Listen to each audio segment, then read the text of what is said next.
Thank you for joining William Steele True Crime and Steele a Spotlight TV and Radio. This is William Steele. Thank you for joining us on Inmate to Roommate on A&E. For my fans, real quick, we have a phenomenal guest that's waiting, so we're going to get to that in a second. But for my fans of A&E's Inmate to Roommate, we now have 11.1 million views on TikTok. Everybody's asking me about season 2. I cannot officially say. I've signed a stack of paperwork and read between the lines. That's all I'm going to say. Stay tuned. With that being said, I would ask you guys to hit like and subscribe if you're new here. And let me introduce my guest. I'll get right to the point. Today's guest is Matt Cox. Matt Cox was a mortgage broker gone bad. He was a mortgage and fraudster on steroids. This guy here. You guys have probably seen him on Fox TV advertising for Title Lock Loan. Home Title Lock. Home Title Lock. He's a spokesman. He's on TV constantly. He's doing promotions with many, many people. He's got a phenomenal show, Inside True Crime with Matt Cox. Check it out on YouTube. I like my fans to go to his channel and subscribe. By all means, check out his books as well.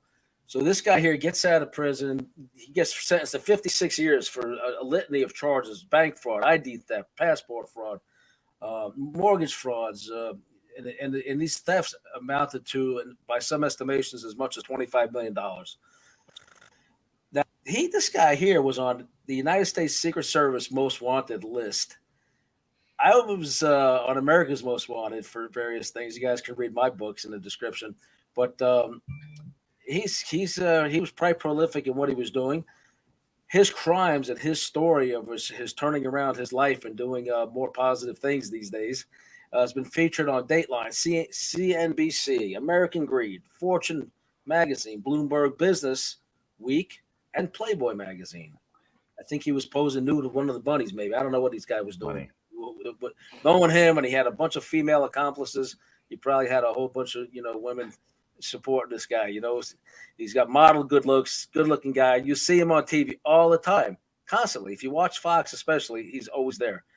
I can't watch a TV show without this man coming on the screen. So he's an expert in this. He's even got some backhanded law enforcement allegations of ties, so to speak, with Quentin Tarantino, Reservoir Dogs. There was a link there with names or something that they alleged. Right. I was naming all my not all of them, but a bunch of synthetic identities were named after Quentin Tarantino characters.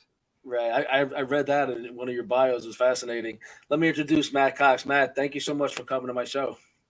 No problem. Listen, I just wanted to start at the beginning. Tell us where you're from, what happened, how did you go off the rails, and for how many years did this last, and about your prison experience, your crimes. Just tell it. I'll introduce some questions as we proceed, but let's hear it. I was born in Tampa, Florida, and I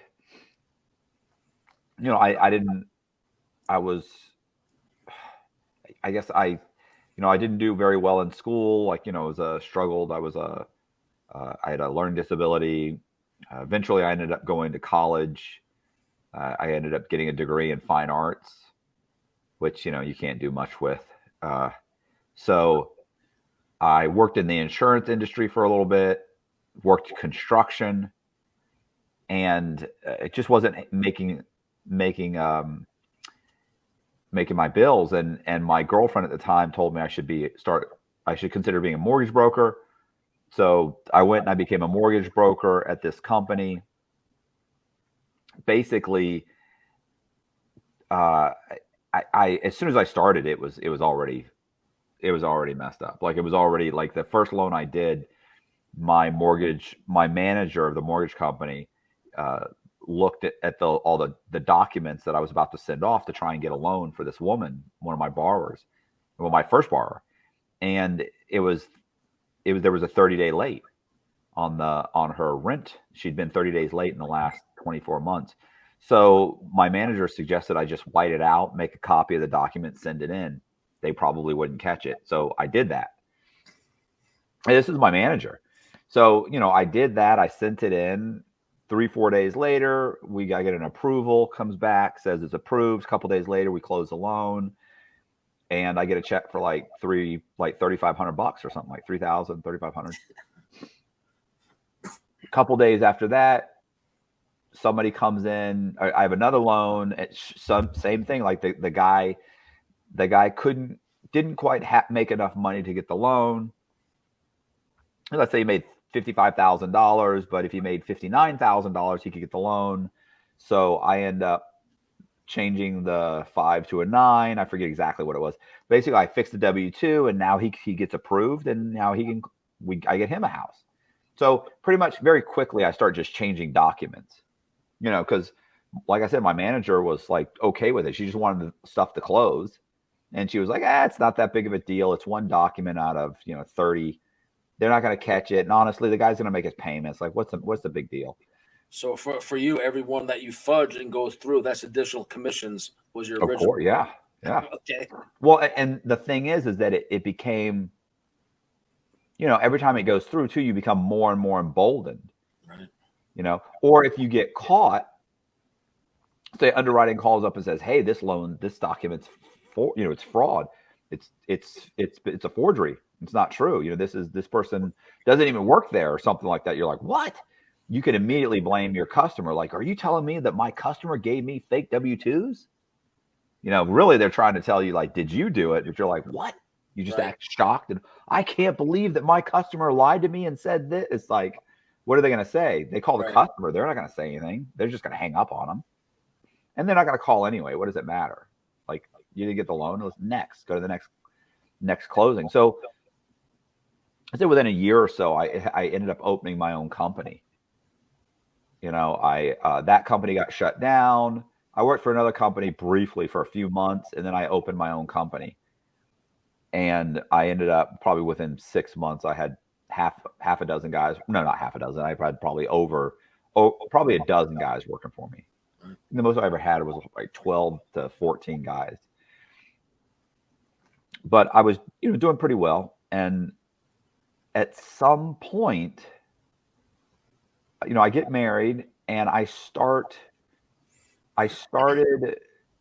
got my wife at the time into a bunch of rental properties, right? Like, she doesn't want to work.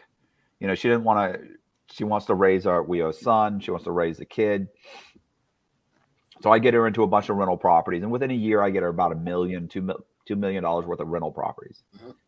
And all she has to do is collect, rent them out, collect the rent. You can be a stay-at-home mom. I'm running the mortgage company. Well, some friends of mine who were mortgage brokers end up getting into trouble with the FBI. Right. And they wear a wire on me. Oh, wow. So, they invite me to lunch. They tell me the FBI raided their office. They've got my files because I had closed a bunch of my loans. I couldn't close my wife's loans in my mortgage company. So I closed them through their mortgage company because my name's on all, I'm buying property, selling property. I couldn't do it. Right. So I can't do those loans. You can't own the company and be processing loans for your wife. So anyway, I processed them through their company. The FBI, they said the FBI got a hold of those loans. And so they wore a wire on me, and they're like, oh my God. And of course, those loans are fraudulent. She didn't have a job. I've got her listed as being employed. Right.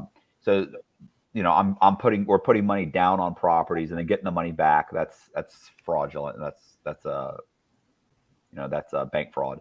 So they come to me and they're like, what's going, this is what's happening. And I immediately bury myself. I immediately on the wire start like, oh my God, you didn't tell them we were married. You didn't tell them that the W-2s are fake, did you? You didn't tell them that. Like, I just bury myself. So the agent calls me, wants to meet with me. I end up getting an attorney. I get an attorney, and the attorney says, look, I can basically, you haven't been indicted. I can keep you from being indicted. All you've got to do is turn over several of the brokers that work with you. Right. And we can do what's called a pretrial intervention. There's no money law. So I can probably keep you from being indicted. Wow. I was like, no, I don't want to do that. I'm not a rat. I'm not going to cooperate. So I say all this. Of course, if I'd known then what I know now, like I would have walked into our Friday. You were a real estate agent. Mm-hmm. They had the Friday meetings. Yes, we had. Yep.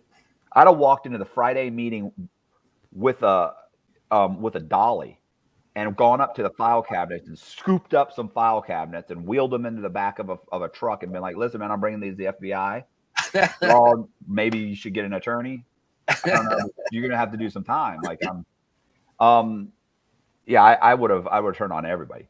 But I was like 5K1 and rule 19 or something. What government? I wouldn't have even been indicted. Right. I hadn't even been indicted. So, but I didn't. I thought that there was some kind of a code or loyalty or something. Nobody's going to tell. That. So that's especially in the mortgage industry. No one honors that anymore. No one honors that. No, in the mortgage industry, like that's not even a thing. Like people are like, right? Like that's not going to say that. What are you talking about? First of all, it's just too obvious to tell who's involved. Though, like the money, so you know how it is. The money, like it's the money trail alone. Like everybody signed papers, everybody got phone calls. There's just tons of records. To sit there and say, I'm not going to cooperate, I'm going to trial. Well, then you're going to do 20 years. Right. Everybody else is going to cooperate. So I end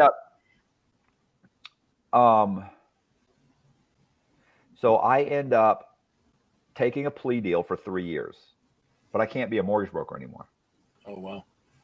So instead of saying, hey, I'm going to start over, I'm going to go sell used cars or something, what I decide to do is I decide I'm going to start a much larger scam. Like I've learned all these things, right? I know all these things that I can do, but because I own the mortgage company, I wasn't really doing scams. I was just changing a few documents. I mean, it was fraud, but it wasn't like a scam. Like I'm just trying to get you a loan. I'm not trying to walk away with money. And so it's not really like a big time scam. I'm just changing some docs. Well, what I do is I end up saying I'm going to start a whole scheme and I'm going to start flipping properties. So, how do you flip properties, right? Like I'm going to go into an area and I'm going to buy houses. Well, the problem if you go into an area like Ybor City and Tampa, houses were selling for $50,000, $60,000. So I'm going to go buy houses for $50,000, $60,000. Maybe I can get them appraised at $100,000. So I got to buy them for 50, put 20 in it, sell it. Maybe you make 30, you probably make 15 or 20. And the problem with those areas is the people that live in those areas don't have great credit. Right. They don't have down payments. They've had 5 jobs in the last 2 years. Like they're impossible to get qualified. So I thought what I need to do is I need to be able to get these properties appraised higher so I can make more money. So I was dating a chick. By this point, I'm divorced. And I was dating a chick that worked at a title company, and I talked to her about it. I say, how can I create my own comparable sales? So that I can buy properties for 50 and get them appraised at 200. Right. Yeah. Because that's the underpinning for doing any comp or appraisal is the right. So I need 3 comparable sales. And she was like, I was like within like a half mile to a mile radius. And she was like, well, I said, how does public records know what the sale is? She goes, well, there's a transaction report and you have to pay the doc stamp. So I said, so if I paid extra doc stamps and changed the transaction report, even though I bought it for 50, it would show up as a sale for 200. She goes, yeah. I said, okay. So I then that's what I do. I start buying properties for 50 and I start convincing the title company to let me take the document downtown and record it. So I fill out I just step in that role. Or I do something like I say, look, I'm going to buy this property for $200,000. I'm really buying it for 50, but I need $150,000 credit for construction that is going to be done. And the title company doesn't have a clue if that's legit or not. And the buyer is some guy who he doesn't know. Either he's owned the property for 40 years and he's an old guy who's retired, so he doesn't care. He doesn't like whatever. Am I going to get $50,000? Yes, okay. Or he's some guy that bought the property cheap and he's flipping it. He doesn't care that I'm what the sales price is. Like you want to. So I figure out different ways to record these properties way higher. The problem is now I've got properties that will appraise for 200,000 that I'm buying for 50. The problem now is who's going to buy these properties for 200,000? So I thought I need people that will do that. The problem is I'd have to give them a cut, right? Like, like a straw man. So you say, okay, well, you can get straw man. You can go to bet people and say, listen, man, you can go to your buddies and say, look, got this property. I bought it for 50. I put 10 in it, 15. It's cleaned up. Why don't you buy it? I'll give you half of what I make. The problem is that you're creating co-defendants who know you when you do it that way. Right. That I also have to share the money with. Like, I don't want to share the money with you. So what do I need you for? Like, you're going to buy 2 houses and let them go into foreclosure, and you're going to make $50,000 or $100,000. And then if anything goes wrong, you're going to cooperate against me. So what I decided was I needed people that, well, the other thing with problem with that is that most of the people that I knew that would do that, like you'd have to make W-2s and pay stubs. You'd have to help them with their credit. You'd have to bring their down payment. They don't have the money to bring their down payment. Like I'd still be doing everything. Right. So what I decided was it was just easier to make fake people. So I could figure out how to get Social Security to issue me Social Security numbers to children that don't exist. Okay. So I call them about a dozen times, tell them I got a kid that was born, doesn't have a Social Security number. I start off saying I didn't have one. They were like, first phone call, they're like, look, that's not possible. At that point, I was like 31, 32. They're like, you're 32 years old. That's not possible. Right. Hang on. I call back. I said, well, my son, he's 5. He doesn't have one. Was he born in a hospital? Yes. Well, then it's not possible. They had one issue. Damn it. Hang up. So I just keep calling. Eventually somebody says, look, if your child is over the age of 12 months old and he doesn't have a Social Security number, you have to bring him in. I said, oh, so if he's under 12 months old, they go, right. I hang up. I call back. My son is 10 months old. He doesn't have a Social Security number. He was not born in a hospital. He was born with a midwife at home. And they go, oh, we'll bring in his birth certificate and his shot record. His what record? Birth certificate and his shot record. His immunization. Yeah, right, immunizations. And you don't have to show up with the kid. Right. So I make a fake birth certificate, a fake shot record. I show up. They issue me a Social Security number to a child that doesn't exist. I then take that number and I get 3 secured credit cards in his name. I make the payments for 6 months. And in 6 months, he's got 700 credit scores.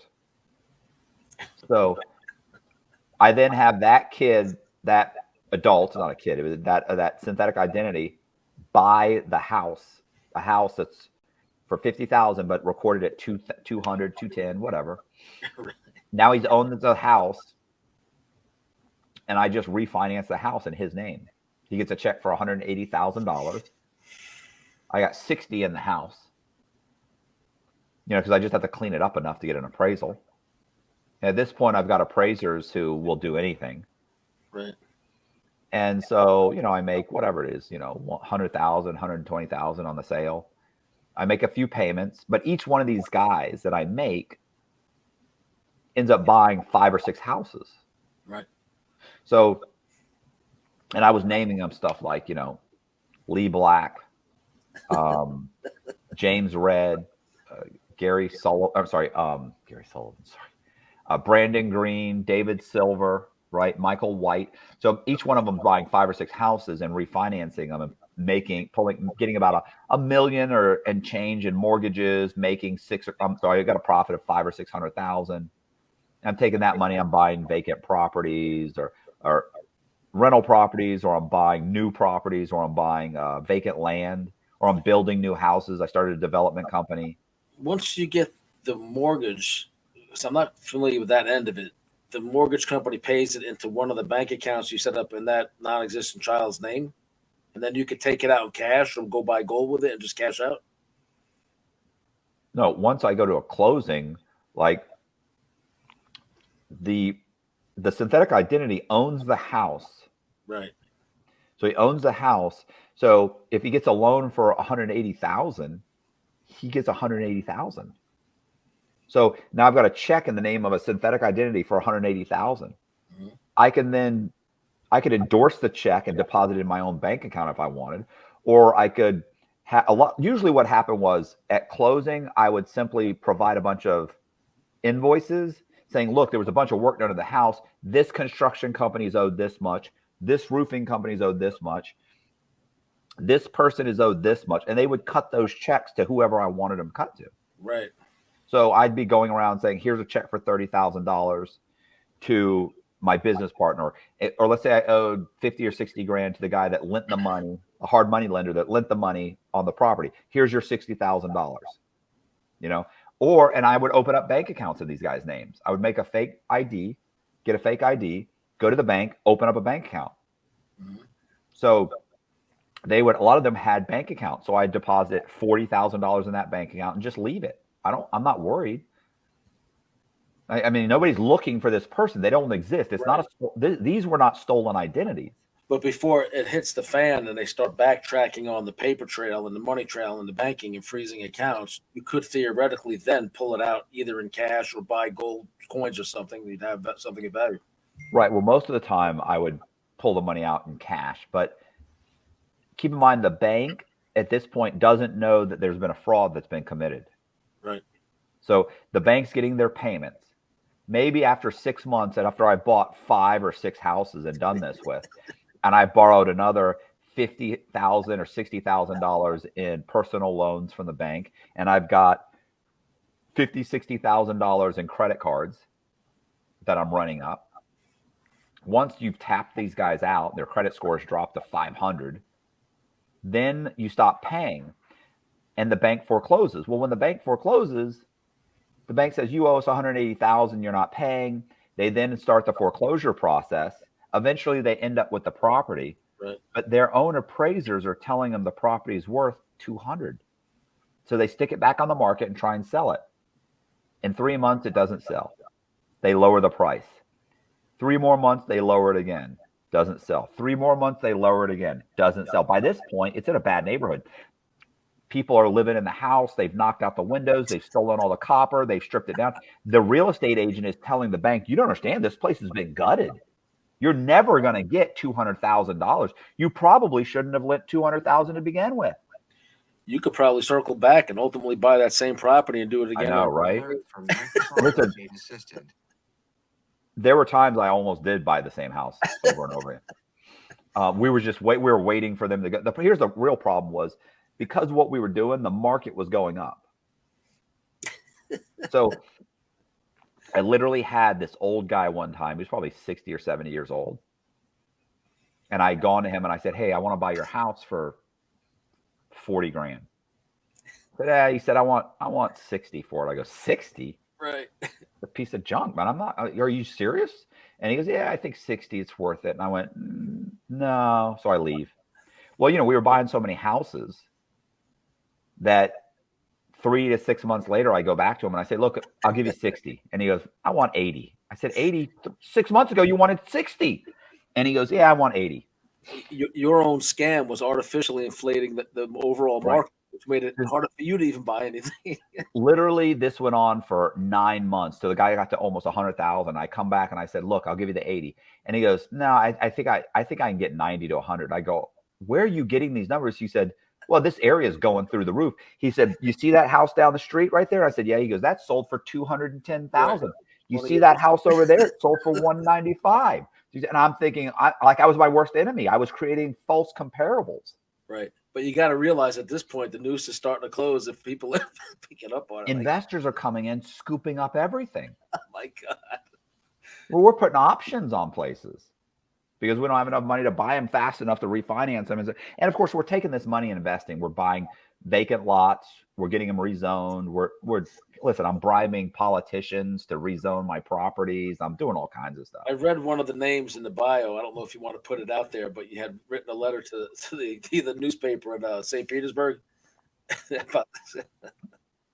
Yeah, listen, the guy's name was his name White. Kevin White. Yeah. So Kevin White, I give him 22 or 23,000. I forget what it was. I think It was $22,000 to run his. His whole campaign was run off of 30,000. I gave him 22 of it. He becomes so, and I explained to him, look, I'll get you elected. I'll dump some money into you and get you elected, but you got to help me rezone all these properties. Right. And he said, absolutely. I'll get. What do you want them zoned? I said, I want these I got 100 single family lots. I want zoned multifamily. He said, absolutely. So I get him elected, but before I could do that, I had to take off on the run. So it was so funny too, because his name was Michael. Was it Michael Kevin White? And one of my guys' names was Michael White. and the FBI, when they talked to me, they were like, well, so you were running a scam and you were pulling money out, and some of the money you were pulling out of that scam under Michael White was going to Kevin White. And I went, right. And they were like, so he must have known about it, right? And I went, no, he didn't know. And they were like, well, he must have known it was Michael White. Like, he must have been involved in it. They said, at least he had to kind of know. And I went, no, he didn't know anything. And they were like, yeah, but listen, this guy's crooked. He knew what you were doing was crooked. He knew the money was crooked. He was being bribed by you. Nobody would believe that he didn't know or he wasn't involved. Nobody would believe that. So he accepted money in exchange for a vote or rezoning on your behalf. Right. Yeah. They're saying he's corrupt. Like, he's corrupt politician. Like, and they're saying, look, like, and then they go, this is when they came to talk to me. They said the statute of limitations on political corruption is 3 years. It's up.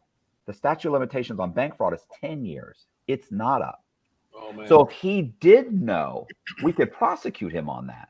And I not realizing what the FBI agent was was trying to say. He's giving you an opening. I'm sitting there going, yeah, but he didn't know. Like, I'm still green. Like, I was like, oh, I get. Yeah, yes, he did know. Right, but if somebody just tell us he knew, right? But I didn't. I wasn't thinking that was. I didn't think that was even a thing. I'm still thinking that's a whole nother level of devious right there. Yeah, I'm. So anyway, what's so funny about that is, like, I never say anything, and this guy's he tells he ends up telling the reporters involved in this whole thing. One of the reporters investigating it, he says that, what did he say? He said, oh, Cox is just some jailhouse snitch trying to get out of prison, saying that he bribed me. And I'm like, oh, this motherfucker has no idea. And on top of that, what's funny is, a year later, they indicted him for bribery of someone else bribing him. And that person cooperates. And guess what? He goes to trial, he loses, and he goes to prison. So it was like, well, what should I have done? Like, I could have been on that case. Right. I was almost afraid we would have to put a disclaimer here, allegedly and supposedly. Oh no, he's done. Okay, he's convicted of it. No, as a matter of fact, he sells used cars right now. Okay. I actually know somebody he works with. They're like, hey, do you know that? So yeah. You should tell him he owes you a free car for not turning him in. I don't think he sees it that way. So at some point, I'm doing a scam with multiple other people. And one of the women, this woman I'm working a scam with, she ends up going into a bank or into a title company. We're refinancing a house multiple times. She goes in, she refinances it once, signs a paper, they give her a check for $100,000. I think it was like 110 something. Anyway, goes into another closing, signs the paperwork, but they look at her ID and they go, the woman at the title company goes, this doesn't look like you. Oh, now, here's the problem. It was her. Like, how do you account for that? How am I supposed to account for this woman making a mistake and unraveling this scam? So she's like, no, that's me. Shows it to the other woman and she goes, yeah, that's her. And she goes, no, I don't think so. She's, I'm sorry, something's not right here. It was her intuition, obviously. She says, she makes a copy of it. She goes, I'm going to make some phone calls. We'll let you know as far as your check is concerned. Right. She ends up making a couple phone calls and finds out that there's still a mortgage on the property. Right. So there's a mortgage on the property, and then the property, we transferred the deed out of the original owner's name into this person's name. And so they're like, no, what are you talking about? I own that house. They're like, no, it's in Rosita Perez's name. They're like, he's like, no, it isn't. So they call the sheriff's department. Sheriff's department comes in. They start investigating. In the meantime, the girl that I was working with, her name was Allison. She's like, I want to cash this check for $100,000. And I'm like, well, there's nothing we can do. Like, that whole scam's done. Right. I'm not putting it in my bank account. Like, you're not going to open a bank account. Like, we're not doing this. So I was working a scam with another buddy of mine in Orlando. And he was using the name David Silver. But he had a bank account. So she says, let's deposit it in David Silver's. We talked to Travis, my buddy. He says, let's do it. I'm telling him I think this is a mistake. They do it anyway. He gets arrested. A couple days later, they asked him to come by the bank and sign. They want to see him. They want to witness him endorsing the check. Of course, yeah. That's a trap. Yeah, and I'm telling him, what are you talking about? I have deposited hundreds of thousands of dollars in checks for 200,000, 150, 250,000. Nobody's ever asked to witness me endorse it. So right there, red flag. Do not enter that bank. Exactly. He goes to the bank. They arrest him. He starts working with a task force. Of course, he's telling me the whole time I didn't tell him nothing. Right. Okay. Yeah, it's so funny because it's like I didn't tell them nothing is like that's actually a double negative, which means there's nothing I didn't tell them, and that was accurate. That means you've told them everything. That was actually true.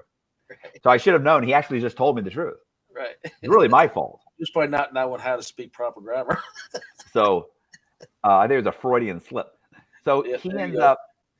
Anyway, I remember he's working with them, and I have no idea, and they're watching me.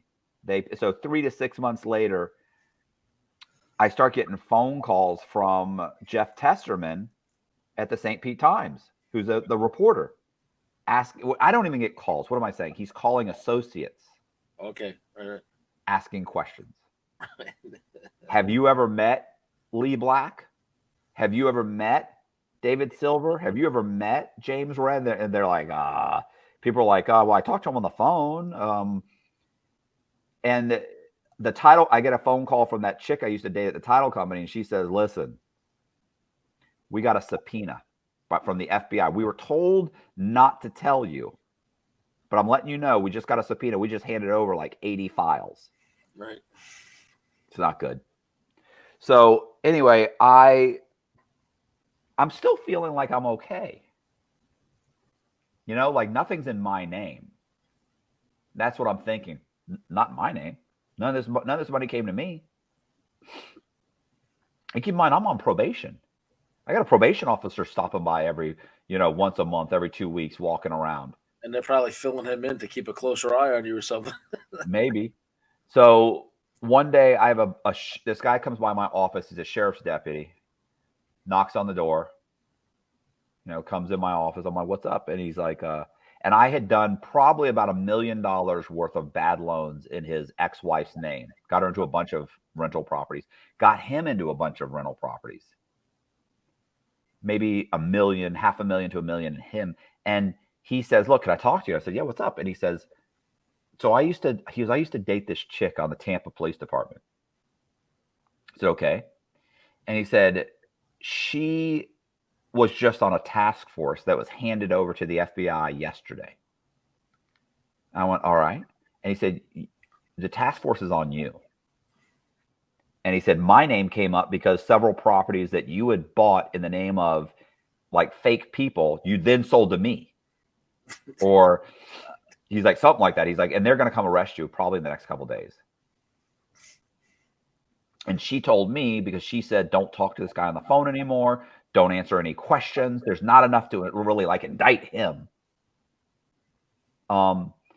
And he was like, well, what are you going to do?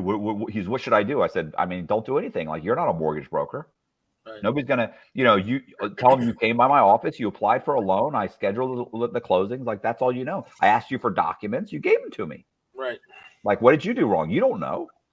So he goes, what are you going to do? I said, I'm leaving, bro. I'm on probation already. Like, I can't go to prison. So I was dating this chick named Rebecca Hauk. And so I tell her what's going on. Like, I'm packing my bags and I'm just leaving. And she says, I want to come with you. And I'm like, look, you don't understand. I'm never coming back here. Like, and she's like, I don't care. I want to come with you. I'm in love with you. Now, we've been dating a month, and I'd like to say that, my sexual prowess just had her so overwhelmed that she couldn't live without me. But having, dated other women, I would say that's not what it was. And knowing the effort I put in, it's just not great. So, she saw that I had a lot of money, and so she decided she wanted to come with me, which is fine. So she comes with me. We only have like 80 grand, and we ran up my credit cards. We probably ran up $30,000-$40,000 worth of credit cards over the weekend, at least, maybe 50. Right. So we have computers and just across the board, like everything we need. We got computers, we got tons of clothes, we got everything. Like, we're literally buying watches. We're just doing anything to run up these credit cards. Running up the credit cards, I buy a new car. So I've got a temp tag. So the cops don't have any idea what kind of car I'm driving. Right. We drive that car go to Atlanta. And I have enough. I end up stealing. I have a guy's information named Scott Cugno. I get a driver's license in his name and open some bank accounts in his name. I then go rent a house from someone. Becky and I rent a house. And I then go down to public records and I satisfy the loan on that house. Right. So now I'm living in a house that has no mortgage on it. And I then make an ID in the name of that homeowner. So I now am living in his house with an ID, I get a social security number issued in that name. I get a couple credit cards. How do you do that if it was already existing adult? Well, because lots of people have the name William Steele. There's lots of Matthew Coxes. So if I change the date of birth, the address, and use his name, I didn't use his real name. His name was Michael, like Michael Sean Shanahan, or something like Michael Shane Shanahan. I use Michael Sean Shanahan. Right. But it doesn't matter. It's all it is his name. Nothing else matches. Okay. Date of birth doesn't match. Social security doesn't match. Address doesn't match. So as far as the credit bureaus are concerned, it's a completely different person. Gotcha. Okay. So I get 3 credit cards. So now if you run my credit, I look like I've got, recent credit, but there's a credit profile. And if you pull up my house, I own it free and clear. Wow. And if you need W-2s and pay stubs, I can show you that I've been on my job for 5 years. Mm-hmm. So I refinanced that house with 3 different hard money lenders. As you know, a hard money lender doesn't care about your credit. So I refinanced the house and I get like $400,000 cash. We pull that money out of the bank. And what was that house actually worth? 195, maybe 200.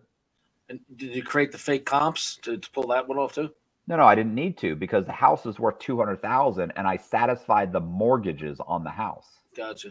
I didn't pay them off. I created a fake satisfaction of mortgage from Bank of America, and I went downtown and filed it. So if you're a title company and now you go downtown and you research the title, it says this guy bought the house 10 years ago. He had a mortgage on the house. It was recently satisfied. Gotcha. A month ago. Gotcha. And now it looks like he's borrowing some money on the house. But I borrowed money. How do you find out who the mortgage holder is? Bank of America. You create the fake satisfaction, and that's all you need. Gotcha.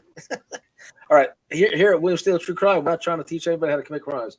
We're telling these stories so they can learn not to follow in our footsteps. Oh my God.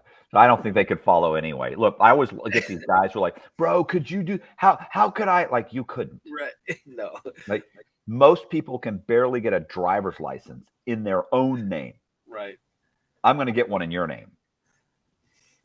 You know what I'm saying? So think about how. That'll go and navigate mortgage applications, credit bureaus, and the clerk of court.